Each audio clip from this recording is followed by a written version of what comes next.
There is a good reason why narcissistic abuse victims hoard unnecessary items. When someone has spent years being controlled, gaslit, and made to feel worthless, even the smallest possessions can feel like a lifeline. These items aren't just stuff. They're symbols of safety, identity, and control in a world that once took those things away. Dr. Ramani Durvasula, a psychologist specializing in narcissistic abuse, explains that survivors often cling to objects because they provide comfort and stability after years of emotional chaos.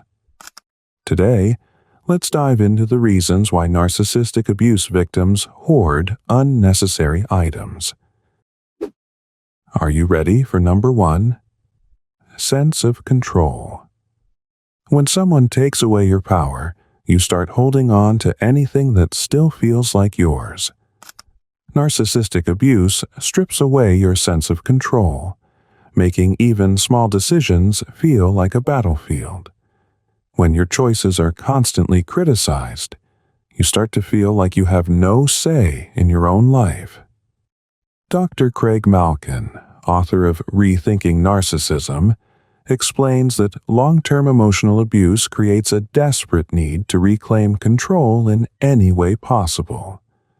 For many survivors, that control shows up in the form of hoarding. Owning things, piling them up, and storing them away becomes a silent way of saying, "This is mine. No one can take it from me."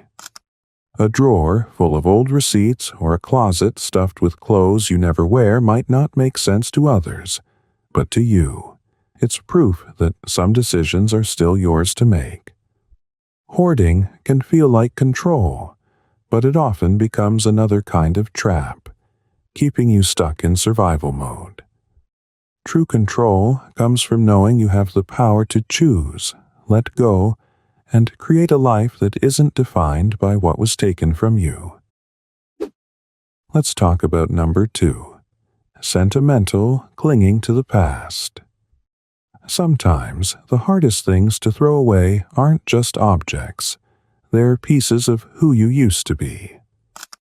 When you've survived narcissistic abuse, you don't just lose control over your life, you can also lose your sense of self. Over time, you start questioning your memories, emotions, and even your worth.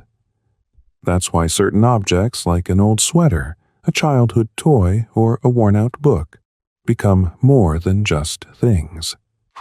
They become anchors to a time when you felt safe, happy, or even just yourself.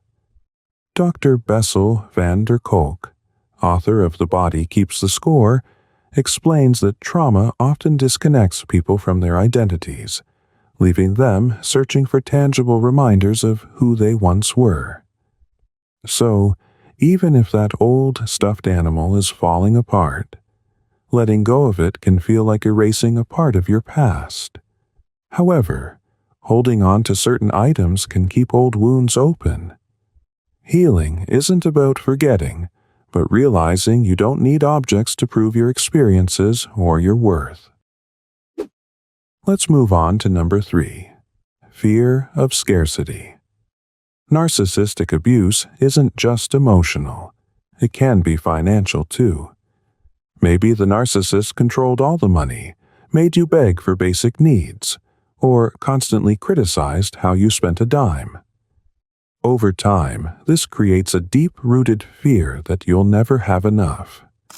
Hoarding, whether it's food, clothes, or even random household items, becomes your way of fighting back. Because if you have extra, if you stockpile, then no one can ever leave you desperate again. That drawer full of plastic grocery bags or those stacks of expired coupons is not just clutter, but a safety net. However, the more you hoard, the more you stay mentally trapped in survival mode. Instead of feeling secure, you feel buried under reminders of what you lacked.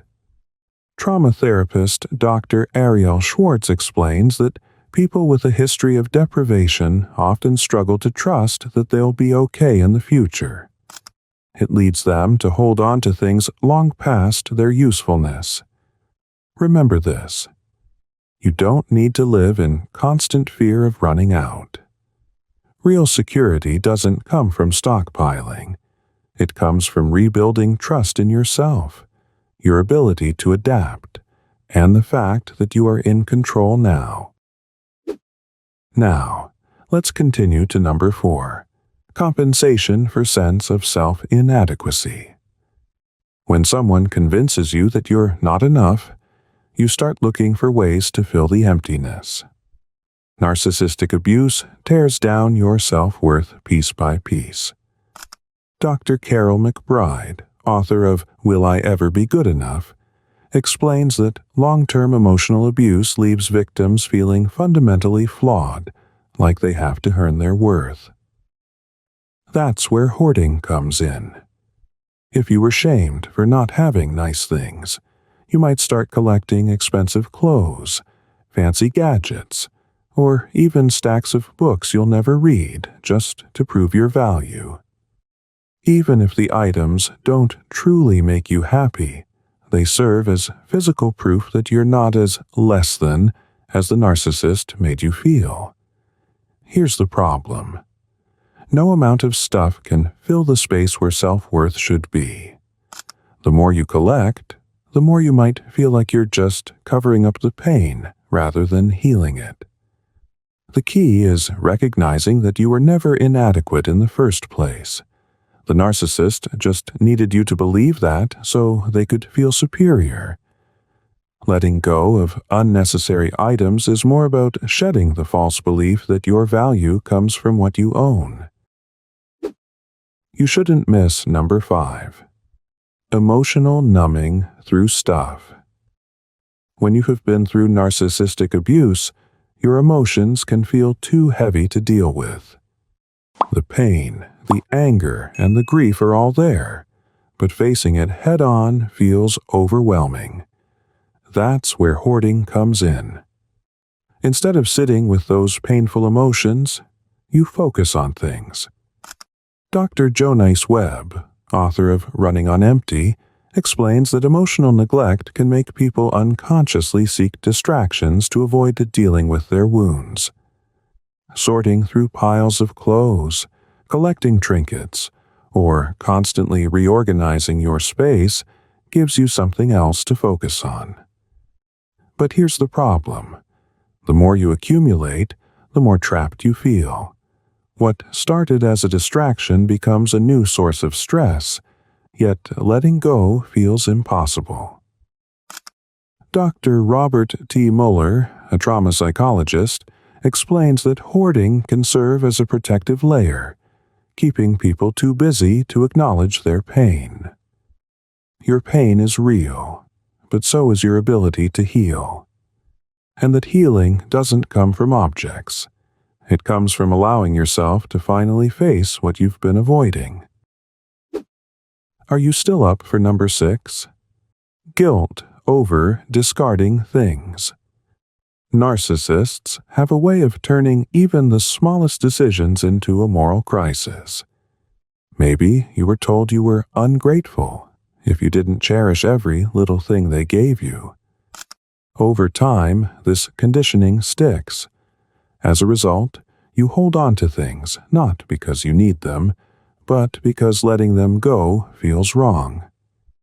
Trauma therapist Dr. Carolyn Leaf explains that guilt-based hoarding is often a subconscious attempt to avoid emotional pain, because throwing something away can feel like betraying the person who gave it to you. But here's the truth. You are not obligated to carry the past with you.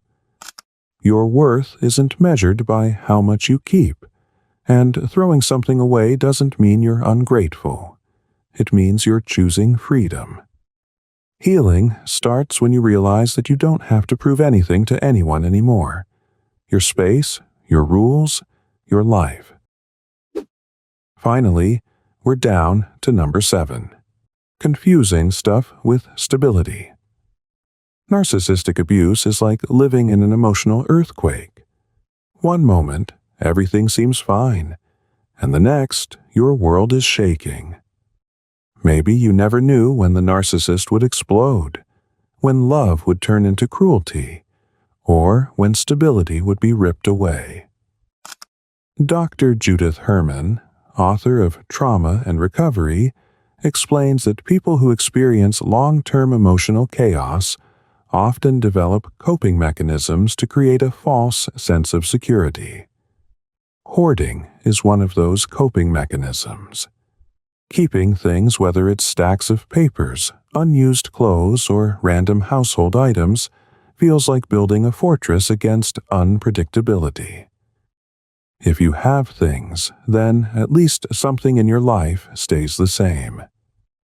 Dr. Mary Lamia, a clinical psychologist, explains that people often confuse accumulation with stability because their brains are still wired for survival. But here's the truth. No amount of stuff can truly replace the sense of safety that was taken from you. Healing begins when you trust yourself, set boundaries, and create a space where you decide what stays and what goes. Stability isn't about what you own. It's about knowing that, no matter what, you are in control now. Letting go of unnecessary items isn't just about cleaning up, it's also about healing. For narcissistic abuse survivors, hoarding isn't random. It's a way to hold on to a sense of safety and control after years of being stripped of both. But real security doesn't come from objects. It comes from rebuilding self-trust and knowing you don't need permission to exist. As Dr. Judith Herman, author of Trauma and Recovery, explains, true healing happens when survivors reclaim their power and rewrite their own stories. So, if you're struggling to let go, be kind to yourself, because every step toward decluttering is also a step toward freedom.